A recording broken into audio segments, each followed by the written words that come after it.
Benvenute e benvenuti, io sono Sabatina Napolitano. Oggi faremo una lezione sul cosa vanno ad insegnare e cosa insegnano gli insegnanti di scienze a scuola. Io ho insegnato in due licei, io al liceo a Montepulciano e al liceo Galilei di Siena in questi anni e ho insegnato a delle scuole medie. Ehm, Ovviamente questa prima slide riporta appunto la domanda a cui rispondiamo oggi. Come si programma un insegnamento per le 5 classi delle superiori? Cosa insegnerai e come se sei un insegnante di scienze? Chiaramente io ho chiesto se potevo utilizzare anche il PTOF del liceo dove ho insegnato ad un mio collega e amico che si è reso molto disponibile, mi ha detto guarda non c'è problema, puoi condividere il PTOF, puoi leggerlo e puoi prendere istruzioni lì dal sito.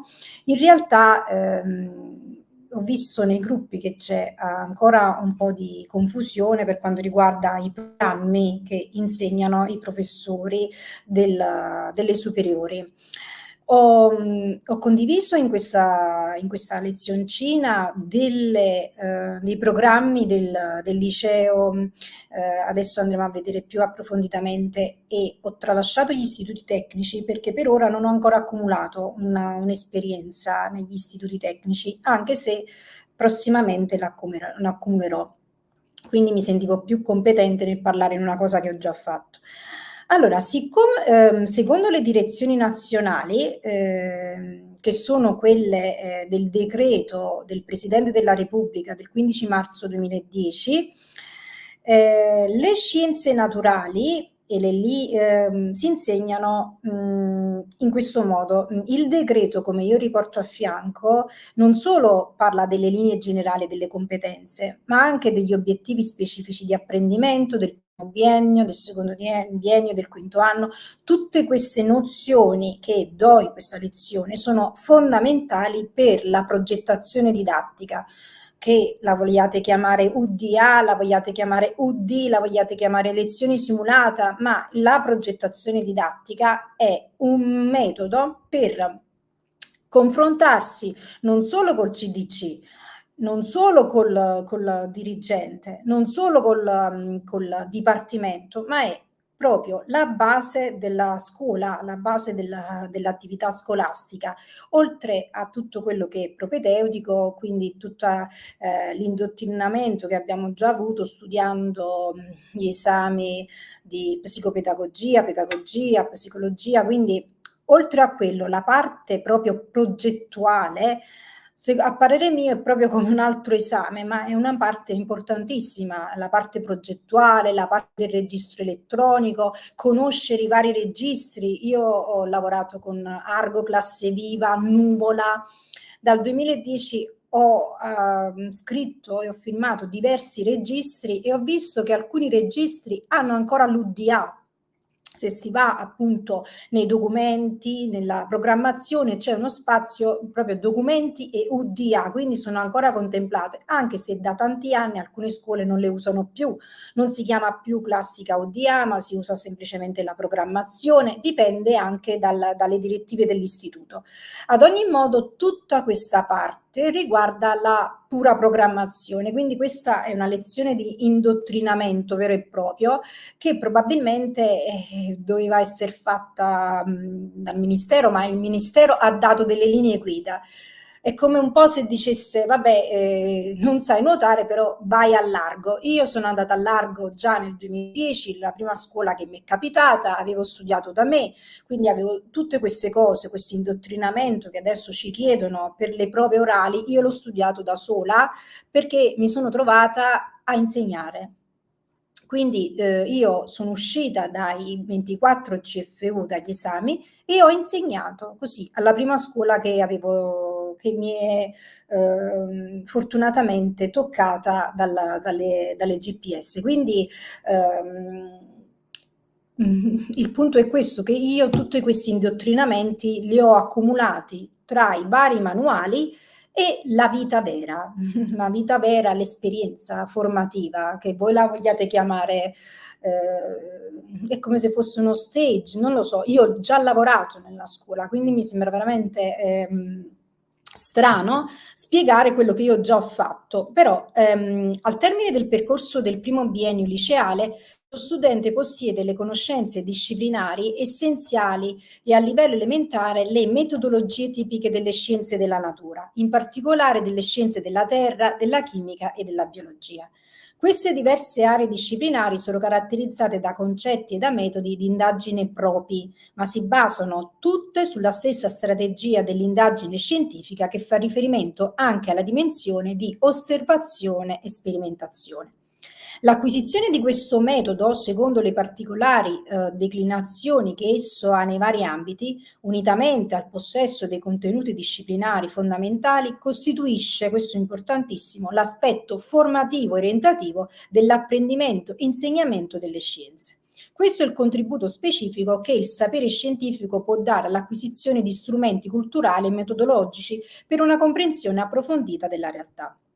In tale contesto la dimensione sperimentale, dimensione costitutiva di tali discipline, è da tenere sempre presente. È opportuno individuare alcune attività sperimentali particolarmente significative da svolgere in laboratorio, in classe o sul campo. In questa slide vi pongo delle esperienze tipiche, famose e celebri, che si fanno in laboratorio per i ragazzi del quinto anno, quindi esperienze un po' più complesse per i ragazzi dei primi anni.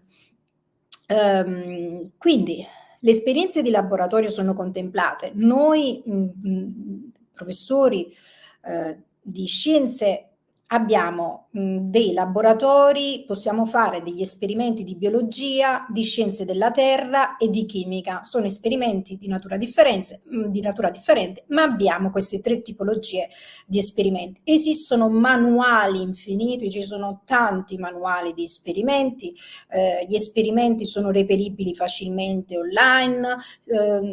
All'esperimento il professore arriva da solo, c'è anche il tecnico di laboratorio che guida l'esperimento quando sono più complessi, quindi da privilegiare rispetto a sviluppi puramente teorici o mnemonici. Quindi le tappe di un percorso di apprendimento delle scienze non seguono una logica lineare, ma piuttosto ricorsiva. Così, a livello liceale, accanto a temi e argomenti nuovi, si possono approfondire concetti già acquisiti negli anni precedenti, introducendo nuove chiavi interpretative. Questo è importante anche a livello della programmazione, perché nella programmazione noi partiamo dagli obiettivi specifici di apprendimento. Quindi formuliamo delle finalità di apprendimento, ma teniamo anche conto dei prerequisiti che sono necessari a quei determinati obiettivi. Parliamo di competenze, di abilità, di metodi didattici, va bene. In termini metodologici si adotta un approccio iniziale di tipo prevalentemente fenomenologico e descrittivo che, tenendo conto delle capacità e delle situazioni di apprendimento particolari, potrà arrivare fino a proporre, tenendoli ben distinti, modelli interpretativi dei fenomeni stessi. Al termine del percorso biennale lo studente avrà perciò acquisito le seguenti competenze. Il Ministero ti guida proprio nella programmazione. Oltre al PTOF, questo è un documento guida anche per le competenze. Quindi, sapere effettuare semplici connessioni logiche, riconoscere o stabilire relazioni elementari, classificare, riconoscere nelle situazioni della vita reali aspetti collegati alle conoscenze acquisite, anche per porsi in modo critico e consapevole di fronte ai temi di carattere scientifico e tecnologico della società attuale. Quindi ti ha guidato verso quelle che sono le competenze e le conoscenze.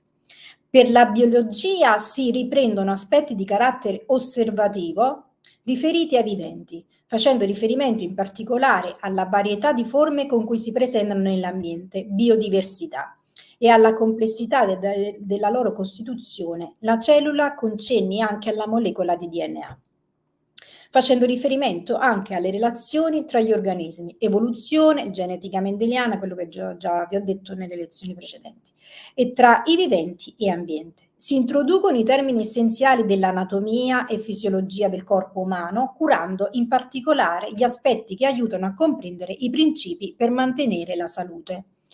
I contenuti di chimica comprendono l'osservazione e descrizione di fenomeni e di reazioni semplici, il loro riconoscimento e la loro rappresentazione, con riferimento anche a esempi tratti dalla vita quotidiana, gli stati di aggregazione della materia e le relative trasformazioni, la classificazione della materia, miscugli omogenei, eterogenei, sostanze semplici, sostanze composte, e qui ci sono anche degli esperimenti di laboratorio da fare, e le relative definizioni operative. Le leggi fondamentali e il modello atomico di Dalton, la formula chimica e il suo significato, la classificazione degli elementi secondo Mendeleev. Fatti salvi gli elementi di scienze della Terra che andranno affrontati nella prima classe, anche in rapporto con lo studio della geografia, i contenuti indicati saranno sviluppati dai docenti secondo le modalità e con l'ordine ritenuti più idonei alla classe. Questo si parla di interdisciplinarità, quindi geografia e scienze si incontrano. Al contesto anche territoriale, alla fisionomia della scuola, alle scelte metodologiche da esse operate. Al termine del percorso liceale, lo studente dovrà possedere le conoscenze di tipo chimico e tecnico relative ai vari materiali che ha utilizzato e utilizzerà in ambito artistico inteso in senso ampio. Lo studio riprende, approfondisce e sviluppa i contenuti di chimica appresi al primo biennio e si rivolge quindi ad esaminare le caratteristiche dei materiali di utilizzo nei vari ambiti di attività. In particolare lo studente apprende le caratteristiche fisico-chimiche e tecnologiche fondamentali dei materiali di interesse per il proprio indirizzo, la loro origine, la loro preparazione e gli impieghi a cui sono destinati. Dovrà inoltre padroneggiare i fondamenti delle tecniche che impiega. Si cercherà il raccordo con gli altri ambiti disciplinari, interdisciplinarità, in particolare con fisica e matematica e con le discipline teorico-pratiche dell'indirizzo, specialmente con quelle che prevedono attività di laboratorio in cui siano utilizzati i materiali oggetti di studio. Ti guida proprio facilmente alla programmazione il bando, quindi secondo biennio. Nel secondo biennio si completano e si approfondiscono i contenuti di chimica generale inorganica del primo biennio, con la classificazione dei principali composti inorganici e la relativa nomenclatura, lo studio della struttura della materia, i fondamenti della relazione tra struttura e proprietà, la teoria atomica, i modelli atomici, il sistema periodico, le proprietà periodiche, i legami chimici, la chimica organica di base. Poi ho preso dal sito della Zanichelli questo grafico meraviglioso e ho anche citato le fonti sulle linee generali e le competenze di liceo classico, scientifico, scienze umane, linguistico, scientifico e poi ci sono anche licei musicali e artistici. Quindi nel primo biennio prevale un approccio di tipo fenomenologico e osservativo descrittivo, questo dal bando delle direzioni nazionali. Quindi nel secondo biennio si introducono i concetti e i modelli e si formalizzano le conoscenze. Per le competenze, sempre per quanto riguarda la programmazione, sapere effettuare connessioni logiche e stabilire relazioni, classificare, formulare ipotesi, trarre conclusioni, risolvere problemi, applicare le conoscenze acquisite a situazioni della vita reale. Questo grafico è meraviglioso perché proprio spiega il programma pratico che i professori svolgono. Quindi più chiari di così non possiamo. Scienze della Terra al primo biennio, i modi della Terra, la superficie del pianeta dal punto di vista geomorfologico. Poi ovviamente i moduli da seguire non sono solo quelli di scienze della Terra, ma anche di biologia. Quindi primo biennio, la cellula e la biodiversità, l'evoluzione e la genetica mendeliana. Primo biennio, chimica, gli stati di aggregazione della materia, le sue trasformazioni, il modello particellare, sostanze, miscugli, elementi e composti, il modello atomico di Dalton, le formule chimiche, il sistema periodico di Mendeleev. Il secondo biennio, scienze della Terra, minerali e rocce, vulcani e terremoti, la superficie del pianeta dal punto di vista geodinamico. Secondo biennio, biologia, struttura e funzione del DNA, sintesi proteica, codice genetico, forma e funzione degli organismi, in particolare dell'uomo. Secondo biennio chimica, i composti inorganici, la loro nomenclatura, dalla struttura atomica al legame chimico, le proprietà periodiche, stechiometria, cenni di chimica organica, termodinamica, reazioni redox, acido-base, cenni di elettrochimica.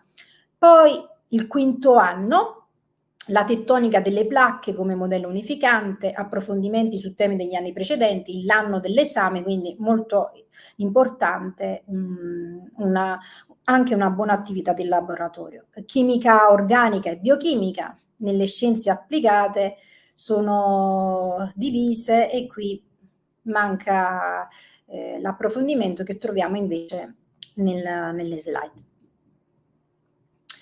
Anche un breve riferimento quindi al liceo artistico, audiovisivo e multimediale in grafica, per chi insegna al liceo artistico, e anche un breve riferimento al liceo artistico di arti figurative per chi insegna proprio lì. Liceo musicale, la stessa cosa. Ve l'ho detto, gli istituti farò esperienza e poi potrò parlarne. Che cos'è il PTOF? Ci sono alcuni che non conoscono che cos'è il PTOF. Il PTOF, secondo la legge 107, detta anche della buona scuola, legge famosissima perché noi siamo professori, in questa lezione parlerò un po' di normative che i professori conoscono e conoscono ormai insomma all'ordine del giorno, le normative sono citate, si parla direttamente delle normative, quindi è impossibile diventare professori senza sapere le normative. Il piano triennale dell'offerta formativa serve ad indicare quali sono le direzioni da raggiungere, l'autonomia serve appunto per l'autonomia scolastica, per la progettazione, ve l'ho detto, curricolare, per la progettazione extracurricolare, per la progettazione educativa, la progettazione organizzativa. Ad ogni modo è molto importante tenere di riferimento questo documento. Allora, la legge di riferimento è quella appunto della buona scuola, legge 107 del 2015, il punto 4 del comma 14, che definisce questo PTOF. È il piano elaborato dal collegio dei docenti sulla base degli indirizzi per le attività della scuola e delle scelte di gestione e di amministrazione definiti dal dirigente scolastico. Il piano è approvato dal Consiglio d'Istituto. In conclusione, l'approvazione del PTOF è di competenza del Consiglio d'Istituto, in quanto al Collegio dei Docenti aspetta il compito di elaborare il piano che poi viene legittimato dal CDI tenendo conto delle esigenze proprie della scuola, delle capacità, delle potenzialità, delle risorse socio-culturali ed economiche, degli obiettivi nazionali e regionali. Chiaramente io ho preso il PTOF della scuola dove ho insegnato e qui è chiaro, cioè è un documento bello, semplice, lineare, che tutti possono leggere, professori, docenti, studenti, e a portata di tutti perché nel sito, dove appunto dice che un piano triennale dell'offerta formativa dovrebbe dunque contenere delle informazioni dettagliate. Questo è che cosa è il PTOF. Potenziamento delle conoscenze e delle competenze degli alunni, progetti per l'apertura della comunità scolastica al territorio svolgendo le istituzioni e le realtà locali, iniziative di potenziamento e attività progettuali per il raggiungimento degli obiettivi formativi, iniziative di formazione sulle tecniche di primo soccorso e sicurezza sul lavoro rivolte agli studenti, programmazione di attività formative per il personale docente ATA, programmazione e promozione della didattica inclusiva, quindi ti guida anche alla programmazione propria di quella scuola, di quel dipartimento. Nel questo PTOF chiaramente c'è scritto che si è avuto anche questo aggiornamento per il Covid con la didattica a distanza, che ormai noi possediamo come didattica, è una didattica che è entrata nel nostro curriculum perché per causa di forza maggiore. Quindi poi il MIUR con la nota del 16 ottobre del 2018 ha fornito alcune indicazioni utili allo svolgimento delle operazioni del rinnovo del PTOF, mettendo a disposizione delle scuole una piattaforma online integrata nel sistema SIDI, dalla quale i dirigenti potranno profilare ed abilitare i docenti che dovranno redigere e rinnovare il PTOF. Questo è il PTOF della scuola dove ho insegnato e quindi è per farvi capire che veramente il lavoro del professore è guidato, non puoi sbagliare. Una volta che tu sei competente, sei portato per l'insegnamento, hai amore per il tuo lavoro, è impossibile veramente sbagliare, perché le normative le conosci, il piano è ovviamente inclusivo e il piano è interdisciplinare, si scrive in maniera chiarissima, quindi questa è proprio la programmazione. Primo biennio, obiettivi generali. Nel primo biennio prevale un approccio di tipo fenomenologico e osservativo descrittivo come da direzioni nazionali, tenendo presente che il percorso di apprendimento delle scienze non segue una logica lineare ma piuttosto ricorsiva.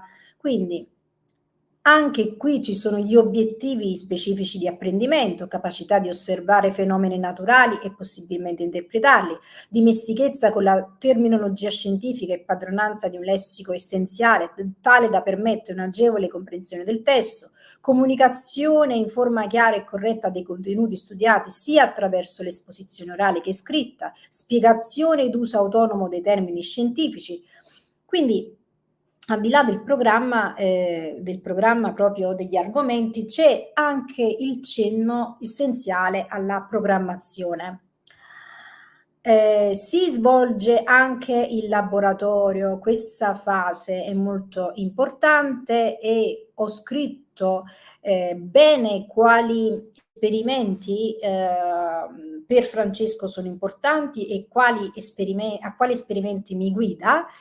I suoi esperimenti per la chimica sono questi, espressi anche nel PTOF: esperimenti su volume e massa, proprietà caratteristica delle sostanze, solidificazione e fusione, il punto di ebollizione, la densità dei solidi, dei liquidi e dei gas, l'effetto della temperatura sulla solubilità, esperimenti sulla solubilità, soluzione di un solido nell'acqua, confronto tra concentrazioni, esperimenti sulla separazione delle sostanze da miscugli, distillazione frazionata, separazione di un miscuglio di solidi, la cristallizzazione e la cromatografia su carta, assaggio alla fiamma di alcuni elementi, separazione degli elementi da un composto, elettrolisi. Poi c'è anche per le classi prime il potenziamento internazionale. Poi c'è ovviamente tutti gli obiettivi della classe seconda, ovviamente sono gli obiettivi formativi, quelli che sono da programmazione e vanno inseriti nella programmazione. Questa è una programmazione, il piano di lavoro del secondo biennio, delle classi quarte, quinte, quindi è inutile che adesso andiamo nei dettagli, ma è appunto per farvi vedere proprio il documento, perché non ha mai insegnato e veramente si trova a plasmare una materia, a preparare esami su cose di cui non ha fatto esperienza. Quindi anche c'è tutta la parte sulle verifiche e la valutazione, che anche questa è regolata da normative. Quindi per la programmazione ogni professore si vede davanti nel PTOF la famosa griglia di valutazione, per cui anche i voti hanno logicamente un'interpretazione, quindi dall'1 al 10. Il 10 è per i risultati eccellenti, corrente, fluidità, capacità di argomentare esprimendo giudizi critici, originali, eccellenti, fornisce novità, approfondimenti personali. Anche in questo caso va studiato molto bene il sistema di valutazione. Per i professori di scienze della terra, biologia e chimica ci sono esperienze di laboratorio da sapere, come io dico ai ragazzi, a tamburi battenti. È così, io prima della scuola ho lavorato con un Erasmus Traineeship a Montpellier in un laboratorio e poi ho lavorato per l'università. Quando mi sono laureata ho lavorato in diversi tipi di laboratorio. Ho avuto un'esperienza breve al laboratorio di chimica, un altro in un laboratorio di immunologia, Un'altra esperienza in un laboratorio di genetica medica, microbiologia, quindi ho visto con l'esperienza tanti laboratori e ho fatto tante tante esperienze, pur non avendo mai io purtroppo una tesi mia, per cui io non ho continuato con la carriera universitaria, però da un lato doveva andare così perché mi sento molto portata per l'insegnamento, mi piace tanto. L'insegnamento è dinamico, adesso lo spiegherò. I ragazzi rendono vivo il professore e loro stessi sono vivi. Non è che quando tu entri in una classe trovi delle persone con cui non interagisci, tu in quell'ora applichi ogni metodologia che studi nella teoria, quindi quell'ora non è lezione frontale, non può esserlo, non può essere solo lezione frontale, si applica il cooperative learning, si applica il peer-to-peer, si applica il brainstorming, ma comunque in quell'ora veramente sei proprio per i ragazzi e non puoi distrarti in alcun modo perché loro prendono e rapiscono ogni tuo tipo di concentrazione. Quindi questo per dire che ho fatto delle esperienze di laboratorio pur non avendo fatto questi esperimenti. Io di quando mi ricordo che di tanti anni passati in laboratorio, veramente tante ore passate in laboratorio, si faceva sintesi di DNA col metodo FMOC, cioè DNA analoghi, si facevano estrazioni di cellule da Bafficolt, quindi sangue donato, anche se non l'ho mai fatta io, ho solo visto e sono stata per poco in quel laboratorio.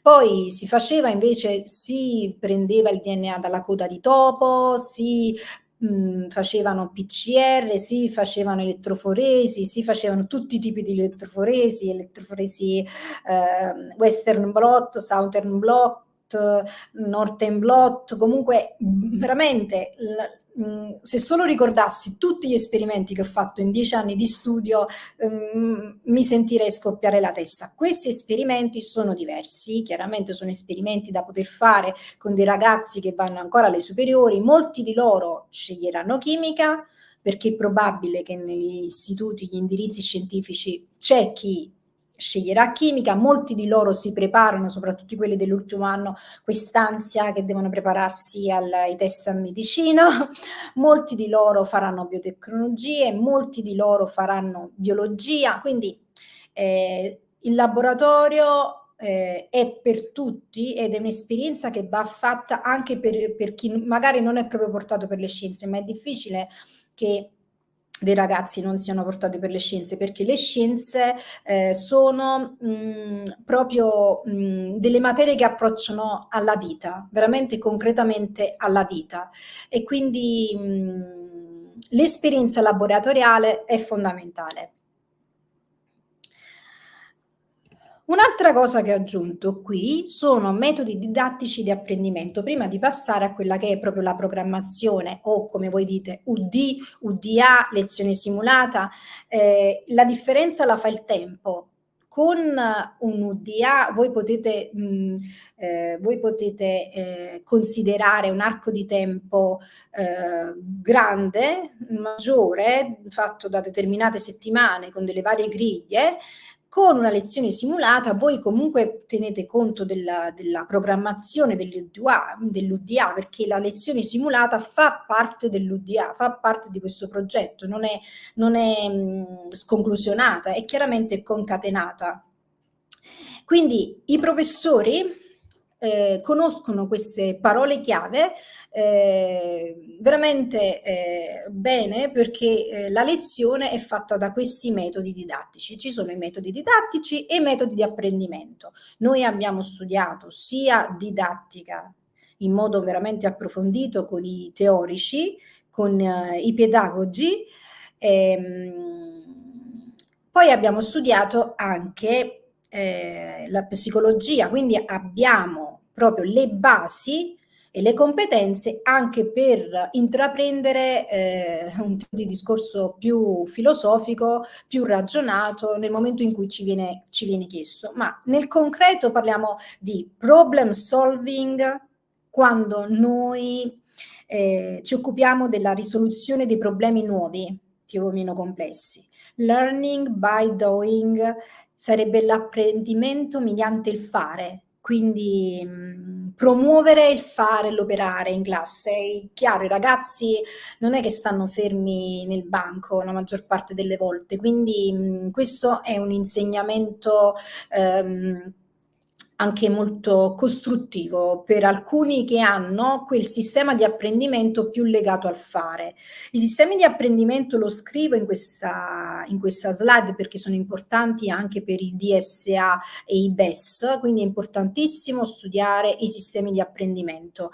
I sistemi di apprendimento possono essere gli verbale, visivo non verbale, uditivo, cinestetico, quindi in base anche all'apprendimento dello studente, dell'alunno, noi stiamo più attenti alle modalità di ricezione degli argomenti.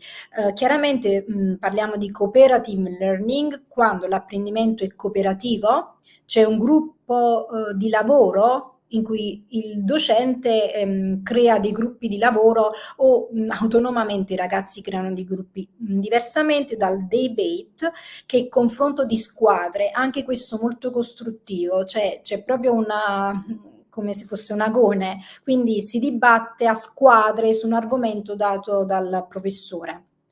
Peer tutoring, insegnamenti con metodi interattivi, role playing per far emergere la persona con la propria individualità, anche questo è molto importante. Peer education, educazione tra pari, quando effettivamente gli studenti, gli alunni si educano tra loro, parlano degli argomenti tra loro, ripetono tra loro, anche questo è molto efficiente.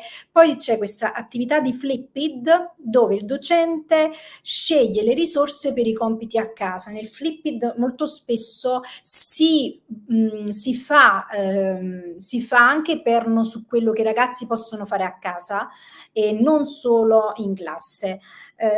Infatti Flipped Lesson, lezione capovolta, usiamo anche le learning, la lezione diventa blending. La metacognizione invece è un sistema, è una metodologia di didattica che si basa anche sulle capacità, le abilità che vengono oltre quelle che noi conosciamo, tendiamo a sviluppare anche altre capacità, tendiamo a stimolare anche altri campi. Quindi è importante anche e soprattutto nella metodologia didattica autoregolativa. Poi parliamo chiaramente di rinforzo positivo, cioè quei suggerimenti e stimoli atti a mantenere un certo comportamento nel tempo. È importante rinforzare i ragazzi.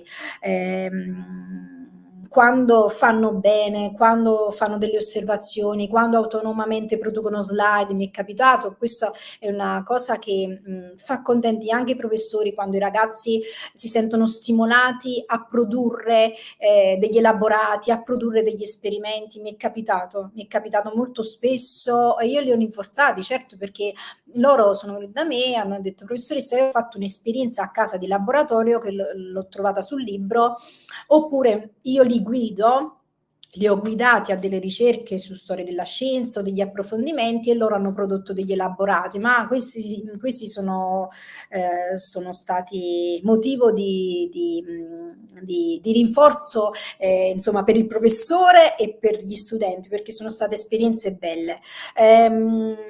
In generale il professore quando entra in classe fa tutt'uno con la classe, quindi il modello empatico è un modello reale.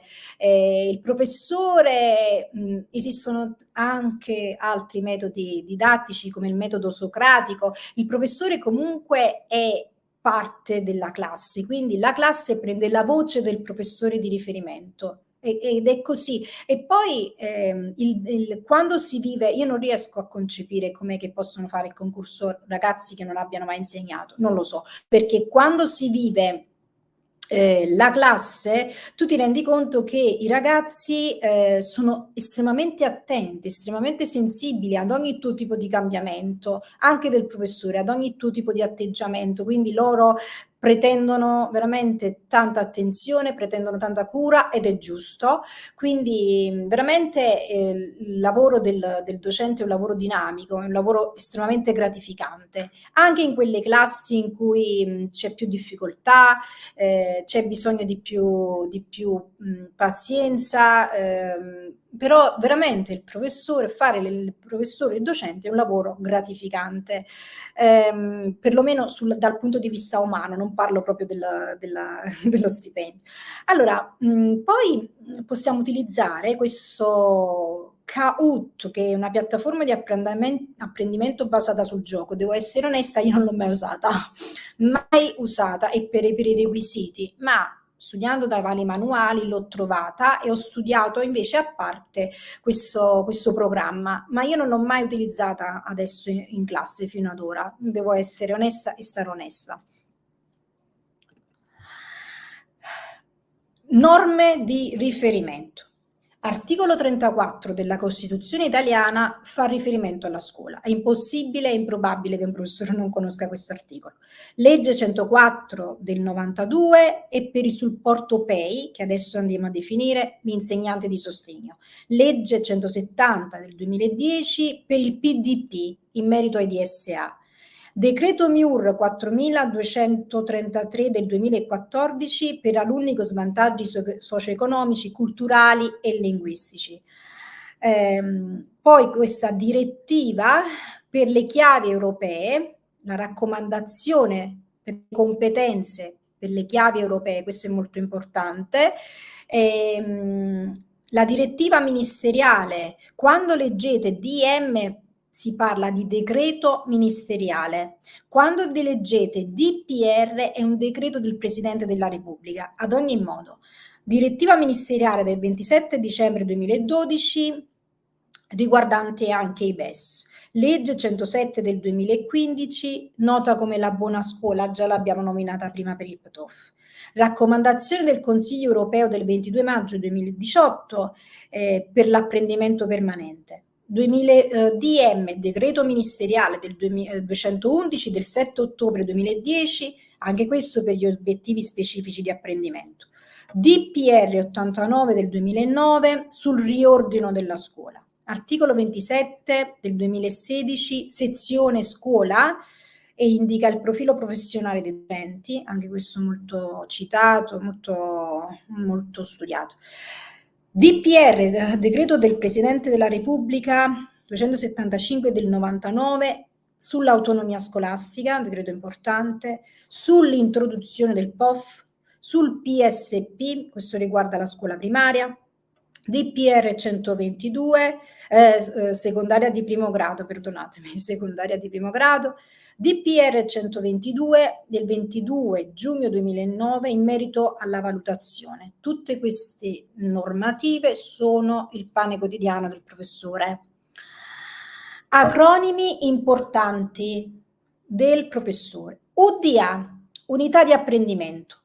Titolo, monte ore, competenze, discipline, abilità, conoscenze, compito assegnato agli studenti, progettazione micro ore, numero progressivo UD, titolo UD, contesto UD, diverso dall'UDA.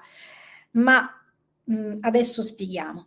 Attività docente, metodologie di insegnamento e apprendimento, prestazione degli alunni, accertamento del livello di competenza raggiunto. Tutto questo è l'UDA, l'unità di apprendimento. UD, unità didattica, costituisce l'unità di programmazione minima finalizzata al perseguimento di un risultato di apprendimento specifico. Ogni UD, unità didattica, è contraddistinta da un numero di ordine progressivo all'interno dell'UDA di appartenenza. Il tempo necessario al suo espletamento, le metodologie adottate, il luogo di svolgimento, le attività dell'alunno, le attività del docente. CDC, Chiaramente ogni professore sa che cos'è il CDC, il consiglio di classe. È un organo collegiale della scuola italiana istituita con il DPR 416 del 31 maggio del 74, accluso ai provvedimenti delegati della scuola e recepiti nel decreto legge dell'aprile del 94. Il consiglio di classe ha il compito di formulare proposte al collegio docenti relative all'azione educativa e didattica e ha il compito di agevolare il rapporto tra docenti, genitori e studenti. Con la sola presenza dei docenti ha competenza riguardo la realizzazione del coordinamento didattico e dei rapporti interdisciplinari e valutazione periodica e finale degli alunni. Il CDC può essere presieduto dal dirigente scolastico, da un docente, da questi incaricato e appartenente al consiglio di classe stesso. Quindi almeno il consiglio di classe penso che ci siamo. CLIL, che cosa significa? Content Language Integrated Learning. Coniato nel 94 come sinonimo di immersione linguistica, è un approccio sviluppato dai primi anni 60 per potenziare l'insegnamento e l'apprendimento di una seconda lingua, diversa dalla lingua madre, utilizzandola come veicolo di altri contenuti. Questo riguarda anche le scienze, perché in biotecnologie, in scienza ci sono tanti termini, per esempio in inglese, per esempio in altre lingue, quindi molto importante, per questo l'ho scelto. DSA, disturbi specifici di apprendimento. I disturbi specifici di apprendimento sono sostanzialmente classificabili mediante i 4 ambiti: dislessia, disgrafia, discalculia, disortografia. La legge 170 dell'8 ottobre del 2010, intitolata Nuove norme in materia di disturbi specifici di apprendimento in ambito scolastico, specifica che si tratta di disturbi nell'apprendimento di alcune abilità specifiche che non permettono una completa autosufficienza nell'apprendimento, poiché le difficoltà si sviluppano sulle attività che servono per la trasmissione della cultura, quali la lettura, la scrittura e o il far di conto. Quindi teniamo per presente DSA, l'acronimo DSA. DPP, piano didattico personalizzato. Ogni professore ad ogni programmazione, quando si trova a settembre le classi davanti, se conosce già l'alunno che precedentemente ha avuto gli è stato confermato il piano didattico personalizzato, si trova a redigere, secondo la normativa, il piano didattico personalizzato, il piano educativo personalizzato. È previsto dal DM 12 luglio 2012 e va redatto dalla scuola con la famiglia e il ragazzo con DSA, se sufficientemente grande, possibilmente un tecnico, in modo da favorire la comunicazione tra scuola, famiglia e servizi. Qua ho voluto fare una breve sottolineatura. Il PDP è il diverso dal PEI.